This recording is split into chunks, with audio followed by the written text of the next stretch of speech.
Let's return to This Week in America. Here's your host, Rick Bratton. Welcome back, everybody. This Week in America, coast to coast. When you lose someone you love, a part of your heart goes with them. How do you accept this great loss and find peace? How do you bring happiness back into your life without feeling guilty? Brittany's Rose, Finding Peace After Losing a Loved One by Mary Jane Clayton is a story of a little girl and the power of a pink rose.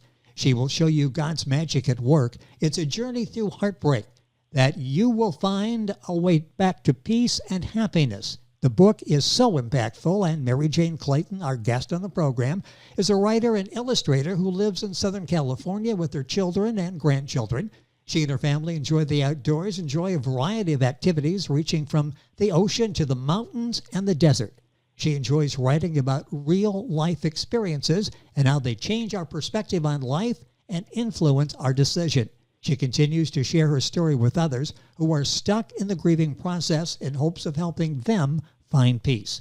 Mary Jane Clayton, author of Brittany's Rose, Finding Peace After Losing a Loved One, is our guest on This Week in America. Mary Jane, welcome to the program. It's a pleasure to have you with us. Thank you. Pleasure to be here. I just touched very, very briefly on the topic of the book, Brittany's Rose, Finding Peace After Losing a Loved One.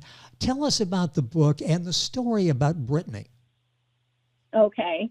Well, as you mentioned, the title is Brittany's Rose, and I wrote this in honor of my granddaughter who lost her life to leukemia right after her 5th birthday.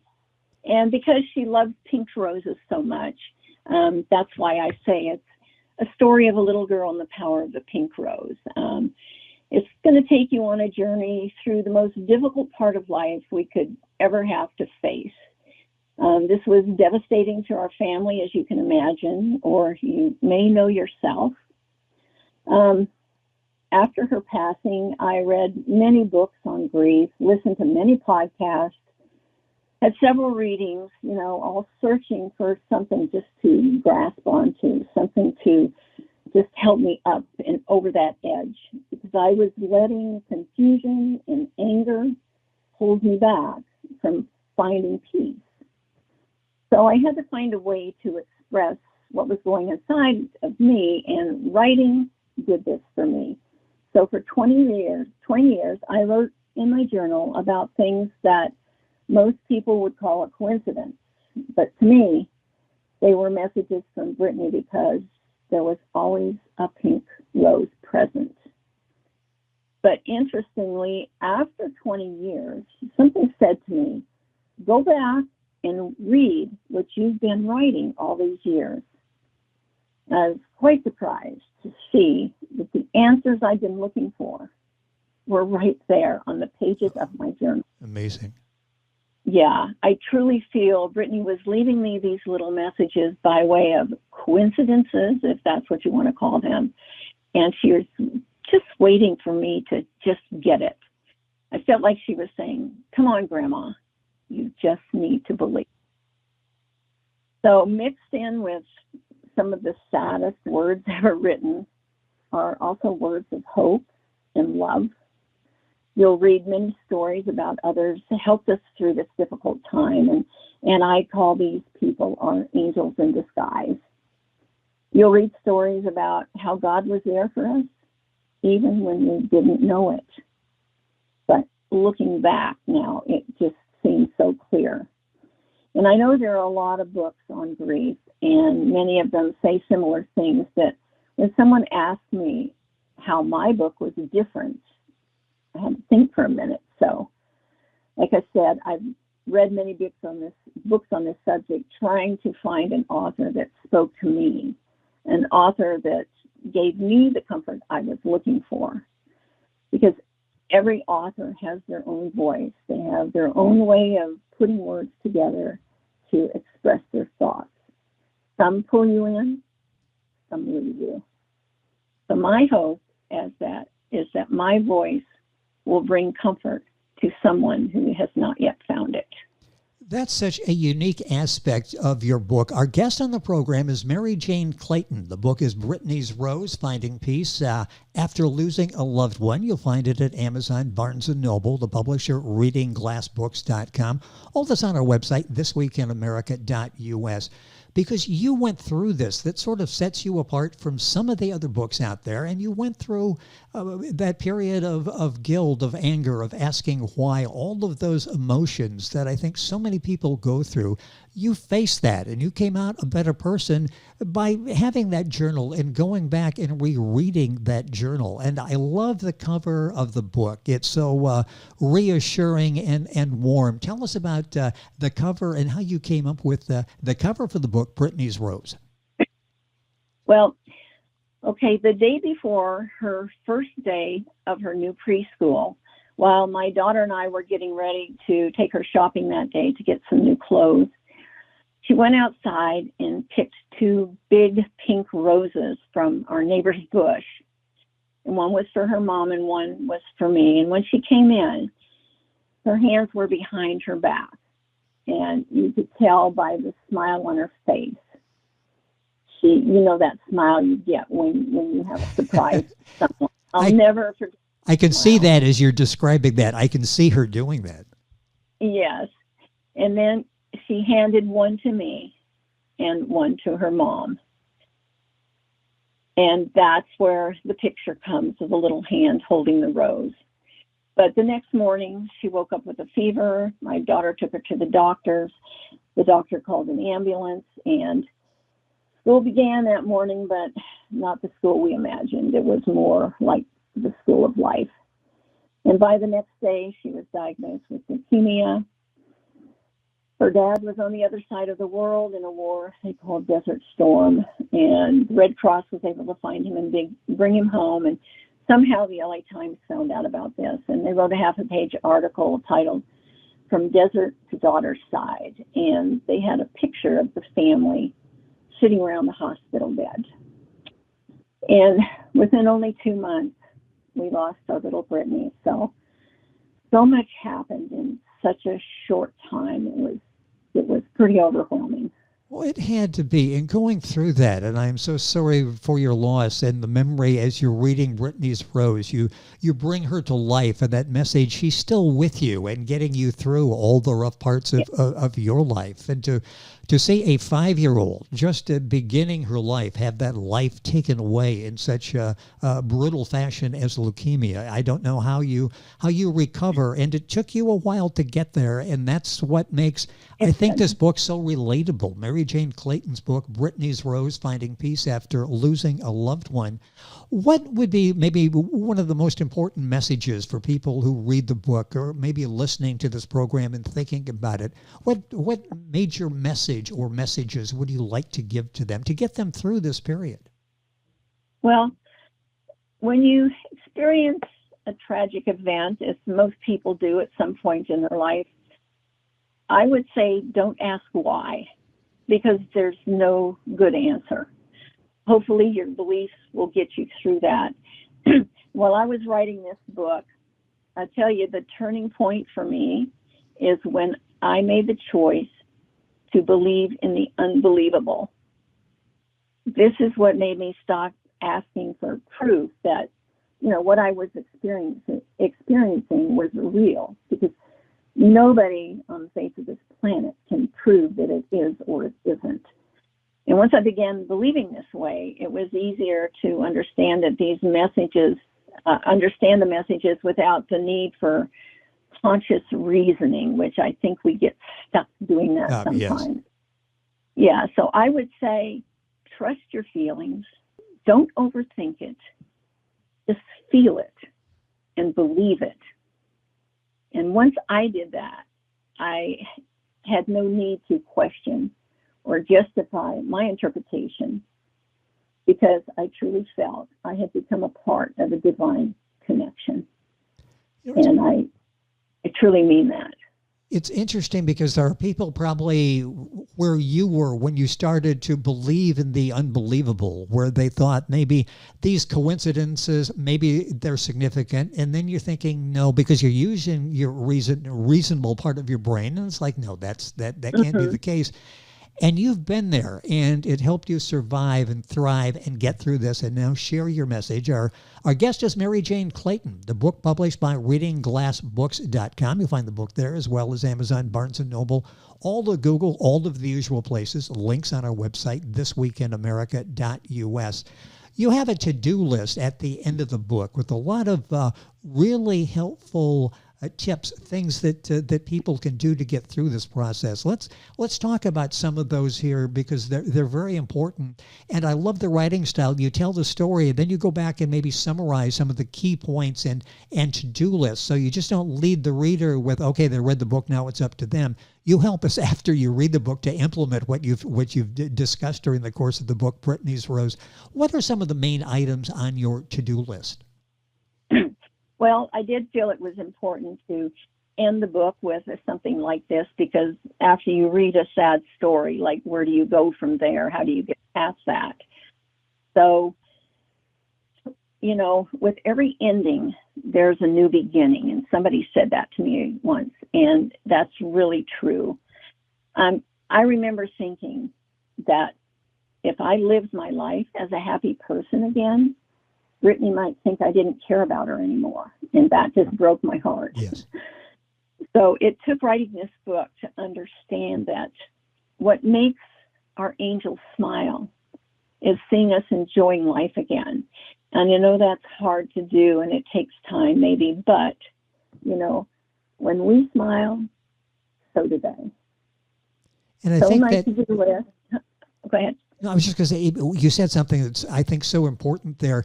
If you begin to smile, maybe get out with friends, go out to dinner, go out to a movie, something like that, there is probably some guilt there that, should I be doing this? I don't know when my grief ends, and I don't feel uncomfortable doing that. How difficult was it for you to get beyond that, where you could smile again and interact with your friends and family? Well, that's why I wrote in a journal for 20 years, trying to yes. Bring these things to life. But it took a while, and it takes a while. I mean, there's no way to get around that. Doesn't happen overnight. But in my to-do list, I have like 7 little sections, and one is to take care of yourself, and it talks a little bit about how we need to take care of ourselves emotionally, spiritually, and physically. Embrace the goodness around you, because even though your heart's breaking, there is still goodness going on. And do something nice for someone. Weed your garden, create a gratitude list, look up, and just believe. Because my dad always said, it doesn't matter what you believe in, just believe in something. Those are all... Even if... I'm sorry, finish that thought, because it's so important. Yeah. In the section on do something nice for someone, I'd like to tell you this little story really quick. Yes. Because when I decided I was going to write a book, I'd never written a book before, so I took this online course. And one of our assignments was to pick a color, say why you picked the color, and how it makes you feel. And our instructor said, once everybody turns in their assignments, I'll tell you why I asked you to do that. So that was a challenge, but so all the things were being posted online, and I tell you, I never saw colors come alive like in these little articles people were writing. So we kept waiting and waiting to see our instructor tell us why she had us to do that. So finally, there it was. She said, every year I have my students do this because I take them and read them to my friend who's blind. Now, if that isn't a touching story, I don't know what is. Yes. So do something nice for someone, and that really exemplifies that, doesn't it? Yeah. I mean, it could be 100 different things that you could do. It could just be a smile when you walk past somebody, who knows. But another little piece in looking up, I look up sometimes because I get inspiration from looking up that I don't get from anything else. But there's a little piece in that section that says, if the sky could talk, it would probably say something like this. When you walk outside today, just look up. You'll see me there. I've painted an electrifying canvas that surrounds your world and everything in it. I have the power to lift you up, take you up as far as your imagination can reach. I penetrate your soul every day and continually open doors to all that's possible. All you know of life is protected by me, and I hold the secrets to what lies beyond. I'm a blue diamond, brilliantly cut, with the ability to radiate my color back to you, filling you with astounding force of life. I represent the essence of all forms of life, and through my baby blues, I send to you my feelings of deep affection. That is so well said, and you can see now in listening to Mary Jane why why the book is helping so many people. The book is Brittany's Rose, Finding Peace After Losing a Loved One, and I guess the key, I keep mentioning helping others, it helped yourself too. Talk about that, because as you're telling the story and going back through the journal, it really helped put things into focus for you as well, didn't it? Well, you see, when I had this thought that go back and read what I had written for 20 years, you see it differently. You read your words in a different way. You discover things that happened that you maybe didn't notice in the right way at the time. And so going back, and it was difficult because I had to relive these moments to be able to write about them. And I shed many, many tears every time I sat down to type, but it just opened up a part of me to believing in that this isn't the end. And that's writing the book is how I actually found my peace. You talk about a turning point for you was making a choice to believe the unbelievable. You've talked about the coincidences. You write about learn to recognize messages from loved ones on the other side. Talk about that, believing the unbelievable. I think as you were talking about that, I mentioned that we think they're signs, but no, they're not really signs.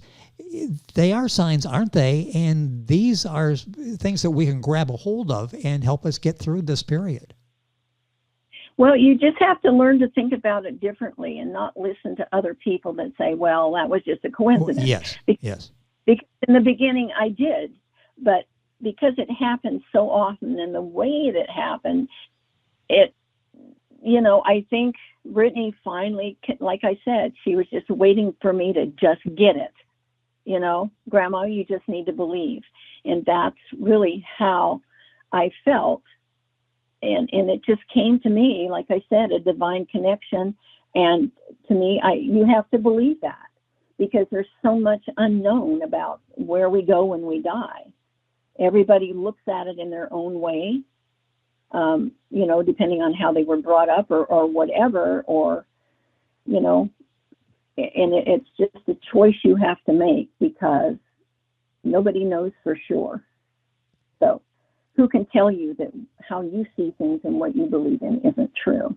Nobody can. You mentioned also the importance of not asking the question why, and that's probably the first question that most people ask is why. It is. Talk about getting over that. I mean, it's happened, so we're focused on why, and we can't come up with an answer, can we?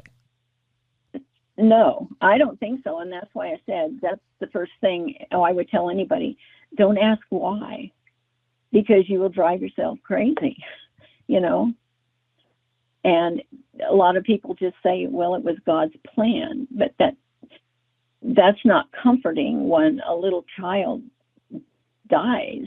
How could that be God's plan? So you go through all these things in your mind that can't be the answer, But, because we don't know for sure, don't ask why. Just accept what happens. And like I said, you have to believe in the unbelievable, because there's so much stuff that we can't say this is absolutely true. When my dad said, it doesn't matter what you believe in something. It could be something just from everything you've learned. This makes the most sense to you, and this makes me feel good. And if that's what you want to believe in, I think that's just fine. With us on the program, Mary Jane Clayton. Her book is Brittany's Rose, Finding Peace After Losing a Loved One. A couple of minutes left in the program. Was there a time where you actually maybe feel that anger and that sadness begin to disappear? Is that something that's tangible, that you almost feel the happiness maybe trying to allow itself back into your life? That will happen. I believe it will happen, but it takes time because you just go through these different things. You are angry at God, and you don't understand why things happen, and you carry that with you. And I don't know what the time frame is on that. For some people, it might be shorter. If they have really, really strong beliefs, they'll get through it faster than someone that maybe doesn't. You're never going to not wish they were still here, and you're not going to forget them. And there's going to, their birthday, there's the first birthday, the first Christmas, the first, moments where you celebrate with that person. They're going to be hard to get through. But that, this happens to everybody. There's no way to get around it. But, I truly believe that our loved ones are still within our reach because there is no distance between souls. We just have to learn to touch them in a different way. And if you reach up, a warm hand will always meet you halfway. That will be the hand of your angel. The book is Brittany's Rose, Finding Peace After Losing a Loved One. Mary Jane Clayton is the author, our guest on the program. You mentioned first book, you never done anything like this before. Now you're touching so many people with your message. Are you working on another book? You did an excellent job with this. Is there another book that you're thinking about writing? Well, there is, and actually our company supports a blind school, and when I had that experience with writing about color and it was given to a blind lady, I started writing a book, but I have to go visit the school and learn a little bit more about this because I don't know a blind person. But I have in the works about how to teach color to a blind person. It's a huge challenge, but yes. Well, hopefully that will work out, and we'll have you back in the program to talk about that, another very important topic. I mentioned in the beginning, your hope in writing this was to help others find peace. They have, and you've been able to do that. What does that feel like for you with Brittany by your side, that you were able to write this book and help so many people, maybe the turning point in their grief and being able to accept and go on with their lives? So what is that like to realize all the people you're touching with your message? Well, I don't think you could ask for a more wonderful feeling. If you've done something to help somebody with grief, which is probably one of the toughest emotions we'll ever have to deal with. But I have a picture of Brittany on my wall that I can see when I write. And when I hear back from a person, I just look at her and I just blow her a little kiss and say, look what you've done. Because her story has thumbs up time with Brittany when you're able to reach out with your story and her story to help them get through probably the most difficult situation they will ever go through, circumstance in their lives. It's been a pleasure, Mary Jane, to have you on the program. The book is Brittany's Rose, Finding Peace After Losing a Loved One. It's a book that you can use, a book you should have and pass along to other people that are going through the grieving process and trying to sort everything out. The book is life-altering for so many people. It's available at Amazon, Barnes & Noble, all of the usual places, published by readingglassbooks.com, and we'll have a link with all this information. Mary Jane, thank you for being with us on the program. Good luck on the new book, and hopefully we can talk about that as well. Well, thank you for having me. It has been our pleasure. Brittany's Rose, Finding Peace After Losing a Loved One. Mary Jane Clayton, our guest, and all of this information, of course, on our website, thisweekinamerica.us. And we're back on today's program right after these messages. This Week in America is online. You can visit our website, thisweekinamerica.us. Scott Pinkerton, Associate Producer of This Week in America. Jay Anderson, Segment Producer. Ben Watson, Webmaster. Otto Bechet, Director of Engineering and TV Production. This Week in America produced and is a trademark of Blue Funk Broadcasting, LLC. For information on all of our guests and to listen to this week's show, our website again at thisweekinamerica.us. And I'm Sean Bratton, Executive Producer of This Week in America.